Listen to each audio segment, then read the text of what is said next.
Good morning student. आपला subject आहे science.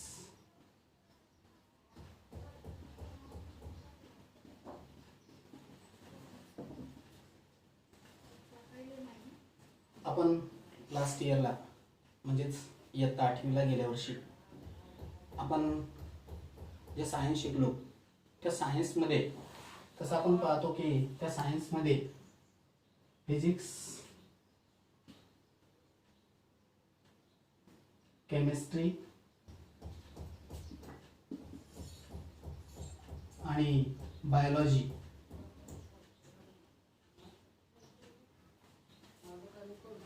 हे जे काही 3 सब सब्जेक्ट आहेत ते तिन्ही सब सब्जेक्ट एकाच बुकमध्ये हे तीनही होते आणि ते आपण शिकलो. यावर्षी 9वीमध्ये जर पाहिलं तर इथं याचे 2 पार्ट केलेले आहेत. एक फिजिक्स आणि केमिस्ट्रीचा मिळून सेक्शन ए, ज्याला आपण पार्ट 1 असं म्हणतो. तर जर दुसरा आहे त्याला आपण सेक्शन बी म्हणजेच पार्ट 2 असं आपण म्हणतो. तर हा जो सेक्शन ए आहे हा सेक्शन ए आहे. याच्यामध्ये 40 मार्काचा थेअरीचा पेपर, 10 मार्काचं प्रॅक्टिकल असं 50 मार्क आणि सेक्शन बी मध्ये पण 40 मार्काचा थेअरीचा पेपर आणि 10 मार्काचं प्रॅक्टिकल असा 50 मार्क. म्हणजेच एकूण सायन्स हा जो सब्जेक्ट आहे 50+50 असा 100 मार्कचा होतो. तर मित्रांनो, आपण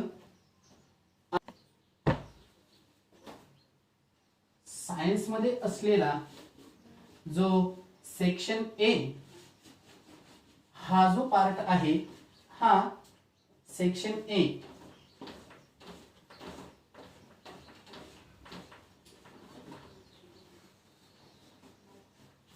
तो आपण पाहणार आहोत. सेक्शन ए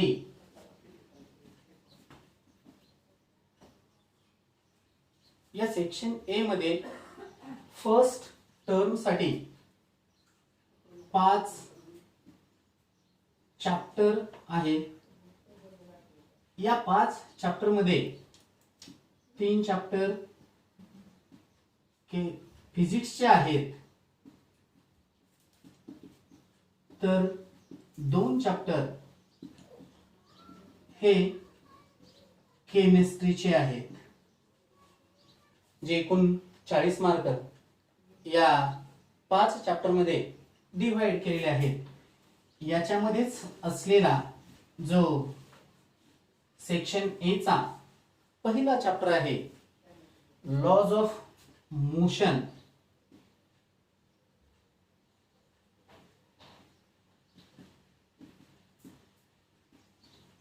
हा चॅप्टर आपण आज पाहणार आहोत.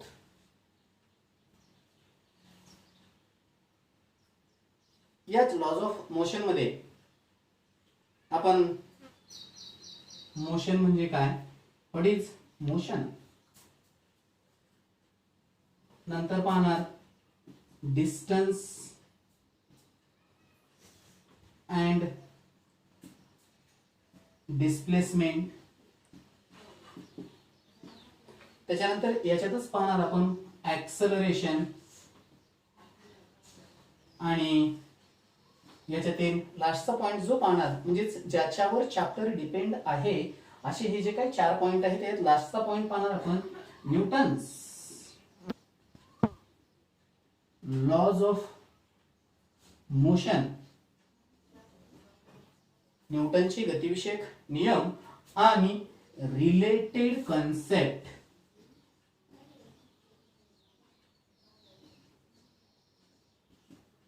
या 4 पॉइंटवर हा जो चॅप्टर आहे लॉज ऑफ मोशन, ज्याला आपण गतीचे नियम असं म्हणतो, हा लॉज ऑफ मोशन या 4 चॅप्टरवर या ज्या काही 4 पॉइंटवर डिपेंड आहे. मग याच्यात सुरुवातीला जर आपण पाहिलं तर आपल्याला याच्यातली पहिला जो पॉइंट आहे तो पहिला पॉइंट पाहायचा आहे, ज्याला आपण मोशन असं म्हणतो. What is motion? मोशन म्हणजे काय? कशाला मोशन म्हणायचं? कारण मोशन ऑफ एन ऑब्जेक्ट,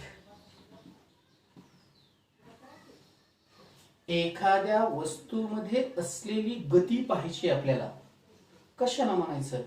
गती कशाला म्हणतो आपण? मग याच्यासाठी आपल्याला एक 3-4 एक्झाम्पल आपण पाहू इथं की can you sense motion? How will you explain presence and absence of motion? म्हणजे आपण कशा प्रकारे एक्सप्लेन करू शकतो की एखाद्या वस्तूमध्ये मोशन आहे की एखाद्या वस्तूत मोशन आहे किंवा नाही, हे आपण कशा प्रकारे एक्सप्लेन करू शकतो की त्या वस्तूवर असलेल्या. म्हणून इथे एक आपण 4 एक्झाम्पल पाहूया. त्यातील पहिलं एक्झाम्पल आहे the flight of a bird.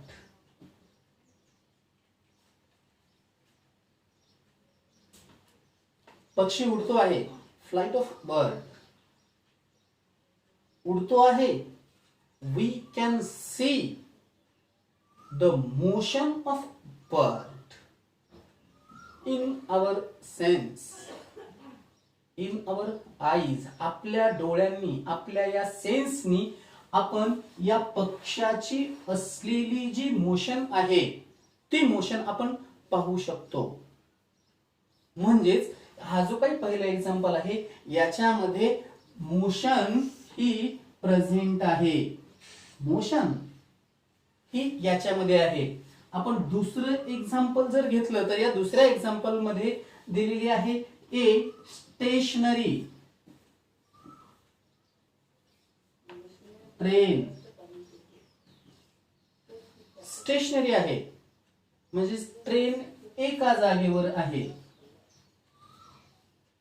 आपण जेव्हा ऑब्झर्व करतो, in our eyes we can see the train is stop at a platform.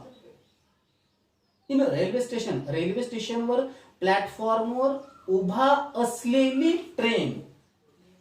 म्हणजेच in our sense the train is the absence of motion. absence का? तर train उभा आहे, stop आहे प्लॅटफॉर्मवर, म्हणून याच्यात मोशन ही absence आहे. तिसरं एक्झाम्पल जर आपण पाहिलं तर ल्यूज flying through, ल्यूज flying through air.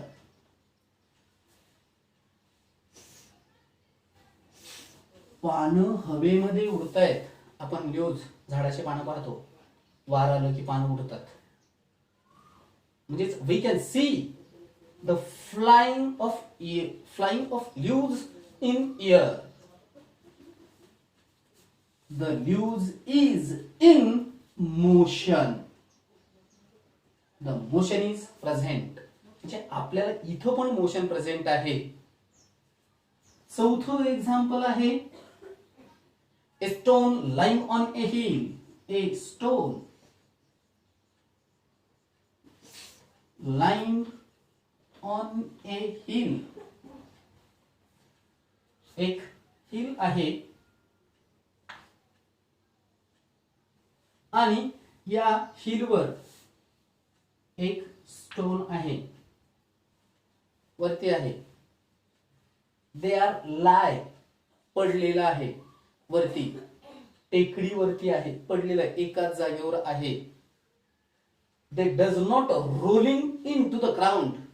तो ग्राउंडवर रोलिंग होत नाही, घरंगळत खाली येत नाही.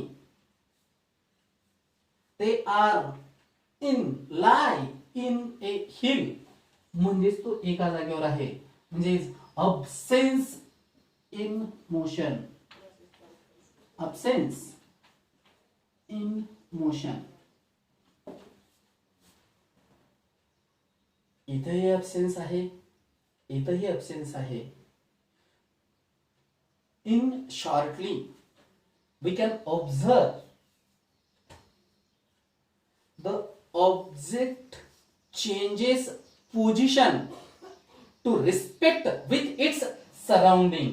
एखादी वस्तू जेव्हा सभोवतालच्या परिसराला प्रतिसाद देते आणि त्याच्या पोझिशन मध्ये बदल करते, फ्लाइट ऑफ ए बर्ड, पक्षी हवेत उडतो, कारण एअर आहे, द एअर इज ब्लो, हवा ही वाहत असते, म्हणजेच त्या वाहत्या हवेबरोबर हा पक्षी उडतो आहे, म्हणजेच तो त्या पोझिशनला सराउंडिंग मध्ये असलेल्या त्या रिस्पेक्ट देऊन त्यात बदल होतो, त्याला आपण मोशन असं म्हणतो. We can see every day.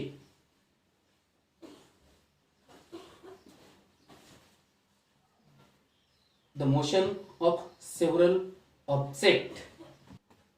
We see the several objects every day in our life. आपण आपल्या दररोजच्या जीवनामध्ये एव्हरीडे लाईफ मध्ये अनेक ऑब्जेक्ट पाहतो ज्या मोशन मध्ये आहेत. फॉर एक्झाम्पल मध्ये आपण जे आपल्या एव्हरीडे मध्ये पाहतो ज्या object, the fan, fan rotate होतो, फॅन फिरत राहतो. दुसरं बस, जेव्हा चालते बस ती मोशन मध्ये असते. व्हेइकल,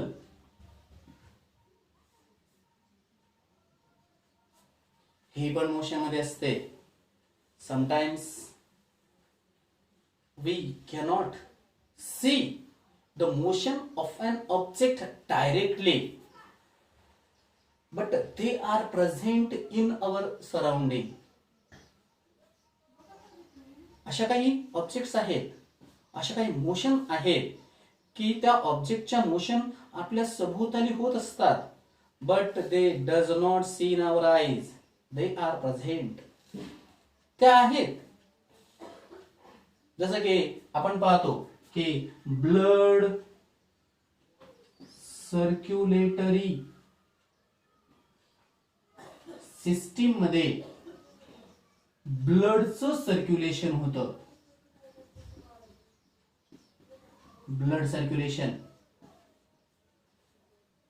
म्हणजे ते मोशन मध्ये आहे. ब्लड सर्क्युलेशन मोशन मध्ये, ब्लड मोशन मध्ये आहे, कारण ते circulates whole parts of our body, आपल्या शरीरातील पूर्ण भागामध्ये त्याचं सर्क्युलेशन होत असतं. याच्याशिवाय आणखीन आपल्याला बरेच काही एक्झाम्पल देता येतील. मग अशा काही गोष्टी आहेत की ज्याच्यावर आपल्याला आणखीन विचार करता येईल. थिंक अबाउट इट, म्हणजेच आपल्याला मोशन बद्दलच जर पाहायचं झालं प्रत्यक्ष, की एकतर आपण पाहतो motion is a relative concept. Think about it. You are traveling in a bus. Traveling in a bus. आपण बस मधून प्रवास करत आहोत. बस मधून प्रवास करत असताना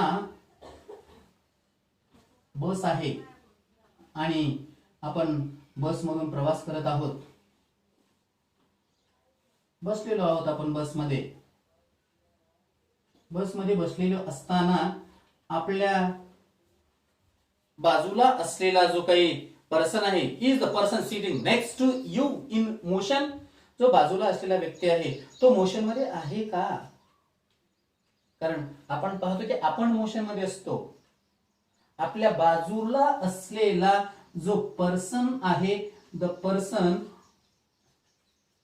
absence motion, because we are changing our position with the outside of surrounding. आपण बसमधून बाहेर पाहतो म्हणजे आपल्या बाहेर पाहत असताना झाडं पळालेली असतील, आपली बस मोशन मध्ये असते.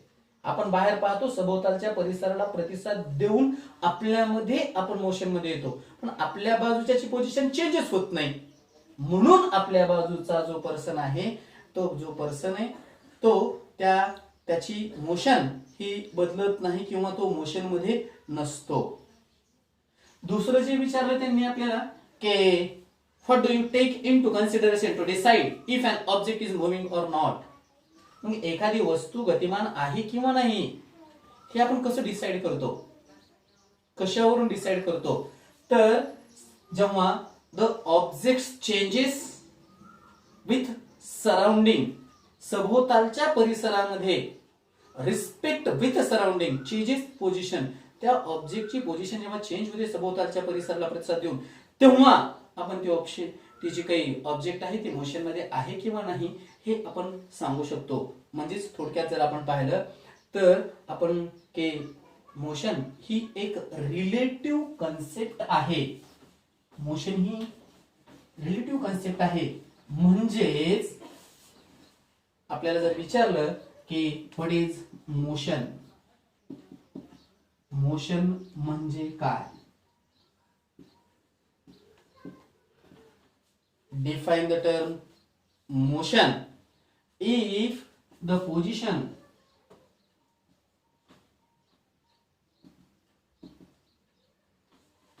of an object is changing with respect to its surrounding, it is said to be an motion. एखादी वस्तू सभोवतालच्या परिसराला प्रतिसाद देऊन त्याच्या असलेल्या स्थितीमध्ये बदल होतो तेव्हा त्याला आपण मोशन असं म्हणतो. वस्तू सभोवतालच्या परिसराला प्रतिसाद दिला, बदल झाला. आपण वर्गात सर शिकवत आहेत, त्यांनी एखादा प्रश्न विचारला आणि आपण त्यांनी प्रश्न विचारल्याच्या नंतर त्यांना काहीतरी प्रतिसाद दिला. आपल्याला प्रश्न विचारला, उठ रे सांग. आपण जर त्यांच्याकडे लक्ष दिलं असेल, आपल्याला जर कळलं असेल तर आपण उठणार, आपण त्याचं उत्तर सांगणार. म्हणजे आपल्या अवस्थेत बदल होतो तेव्हा आपण असं म्हणतो की आपण मोशन मध्ये आहोत. आणि समजा जर if the position of an object does not changes with respect to its surrounding, it is said to be rest. मग what is motion च्या ऐवजी आपण जर म्हटलं की what is rest, तेव्हा तसं होऊन जाईल की what is motion आहे. मग यालाच आपल्याला जर रेस्ट पोझिशन मध्ये घ्यायचं असेल, what is रेस्ट पोझिशन, आपण म्हटलं की रेस्ट कशाला म्हणायचं, if the position of an object does not changing with respect to its surrounding, it is said to be an rest. असं आपण म्हणतो. थोडक्यात मोशन ऑफ एन ऑब्जेक्ट हा पॉइंट इथं संपला. डिस्प्लेसमेंट अँड डिस्टन्स हे आपण उद्याला पाहूया.